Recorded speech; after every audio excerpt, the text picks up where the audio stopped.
Hello everybody, this is Vinayak and welcome back to Voxfor Lifetime, your go-to source for Linux tutorials and server management tips brought to you by Voxfor.com, your trusted provider for lifetime VPS, dedicated servers, managed WordPress hosting, monthly VPS plans, and lifetime web hosting based on cPanel. In today's video, we will learn how to allow remote connections to MySQL safely and efficiently. Allowing remote MySQL connections enable external applications, remote database management, and centralized database access. However, it must be done securely to prevent unauthorized access. Before starting our tutorial, let's look at why MySQL remote connections are important and what they are. Basically, MySQL is typically configured to accept only localhost connections, which is either port 127.0.0.1 or localhost.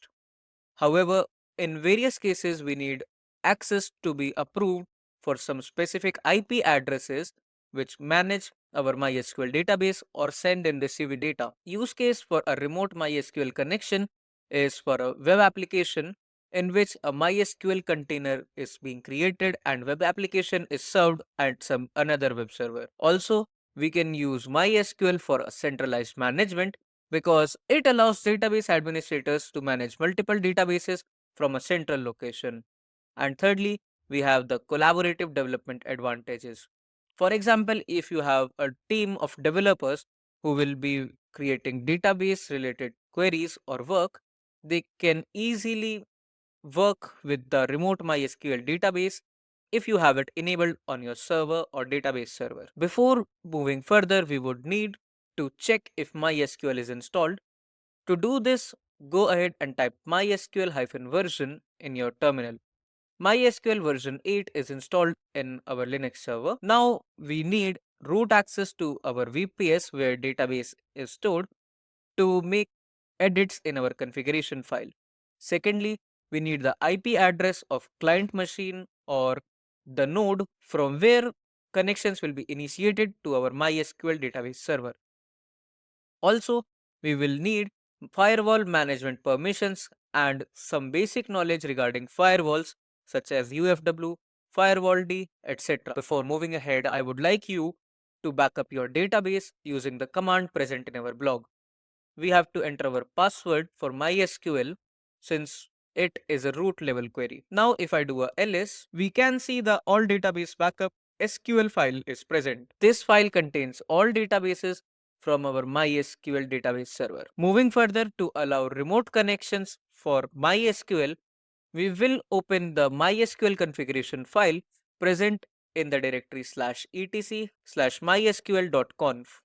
We also have to use nano before this nano space the directory and press enter. Now we are in our MySQL configuration file. We will go to the bottom and find the bind address. In our bind address, we can see that 127.0.0.1 is listed, which is localhost address or the address of your own machine. To allow remote MySQL connections, we will go ahead and change this with 0.0.0.0 to allow anybody for the access. I will go to terminal, go to this line of bind address and replace the IP address with 0.0.0.0. Exit by pressing Ctrl X, Y and enter. To make sure that these changes work efficiently on our database server, we will restart MySQL. To restart it, type the command sudo systemctl restart MySQL. I will copy it, go to terminal, paste it and press enter. MySQL database server will now be restarted. If you are on an older system or an older version of MySQL, you can use sudo service MySQL restart. Now, if we want to verify if MySQL is listening at 0.0.0.0, go ahead and use the command netstat. Netstat is a very useful tool which is used for performing IP checks and network troubleshooting. I will copy it, go to terminal, paste it and press enter. MySQL is listening at both the local host and all IP addresses on port 3306 and 33060. This is a good start because we are now able to accept or provide connection to anybody in the world for our MySQL database server.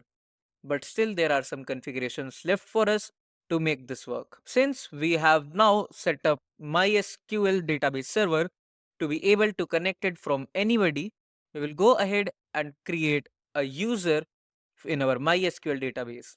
To do this, first of all log into your MySQL database server by copying the command sudo mysql -u space the username, that is root, space -p. I will copy it, go to terminal, paste it and press enter. We will enter the password of our MySQL database over here and press enter. Since we have now entered MySQL database server, we will execute these three queries.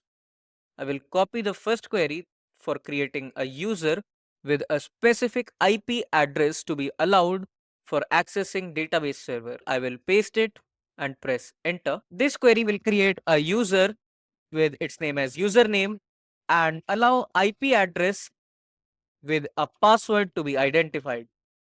Now we will grant privileges to the same user for a specific IP address. Go to terminal, paste it and press enter. The user now has all privileges to read, write, maintain or modify the data present in your database server. Now we will flush privileges to make sure that all the permissions are set up correctly. I will paste it over here and press enter. This means that a new user with a specific IP has been configured to access for our server. Similarly, if you want to allow all the IP addresses to connect to your database, use the same command, but instead of a specific IP address, use 0.0.0.0. I will go ahead and copy this and now I will paste it.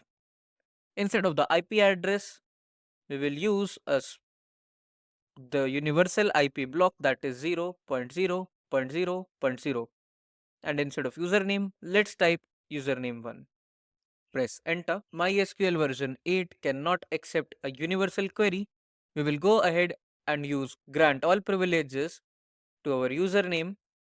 I will copy it, go to terminal, paste it and press enter. Similarly, we will execute it for 0.0.0.0 and press enter. Once it is done, go ahead and flush privileges and exit MySQL by typing exit.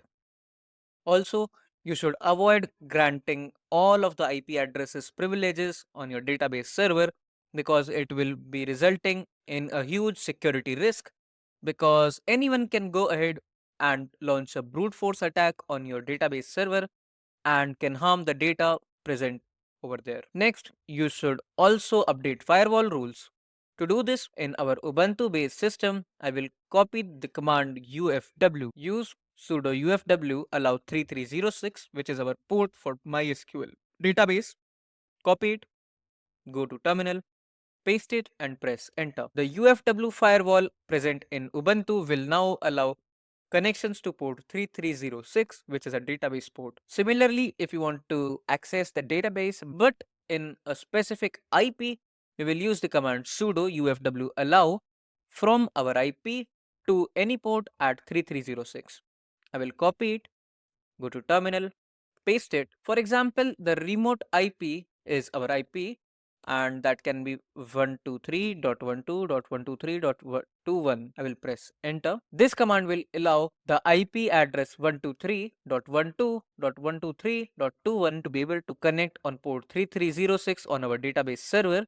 Similarly, if you are on CentOS or Red Hat based systems, you will be needing the firewall CMD commands which are present on our blog. If you are using IP tables, you can use the command sudo iptable space -a to allow or reject a specific IP or list of IPs. You should also check the status of your firewalls by typing ufw status if you are using UFW firewall or IP tables. Since I'm using UFW over here in Ubuntu, I will copy it, go to terminal, paste it, press enter.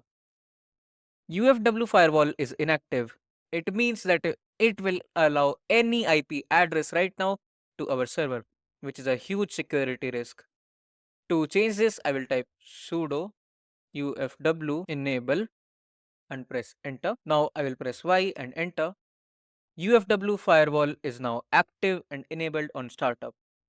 It means that no other IP address other than the one which we have specified will be able to access our database server. There are some best practices which you should keep in mind, such as using strong password.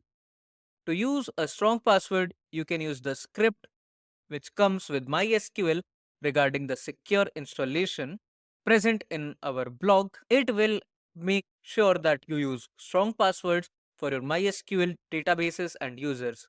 Secondly, you should restrict access of your database server to specific IPs only instead of allowing all the IP addresses. Thirdly, you should disable remote root access because if anybody tries to attempt a brute force attack using the root user, it may result in your whole database server going to shreds and complete destruction. To do this, you can use the commands update mysql.user, which is present in our blog, and paste it in the MySQL database server. I will go to the terminal. Again, we will go to MySQL server by the MySQL command which we previously executed. To do this, we will type mysql-u space our username and password. In our MySQL database server, go ahead and first execute the command for updating the root access and press enter. Now we will go ahead and flush privileges. I will copy it, go to terminal, paste it and press enter. Since privileges are now flushed, we don't need to worry about root access. Since we have configured the root access in our database server, we shall also keep an eye out for SSL or TLS based encryption. This means that if a non-valid SSL user connects to your database server, the database server should reject the request immediately. Also, you should regularly update MySQL for preventing vulnerabilities. As we are now at the end of our tutorial, we will look at some troubleshooting issues. If you are unable to access MySQL database, verify that the MySQL server is up and the IPs are able to listen. To do this, use the netstat command which we discussed previously in our tutorial. First of all, let me exit my database server and now I will paste the netstat command and press enter. Since MySQL server is listening on port 3306 and 33060, it means that my SQL server is up and running.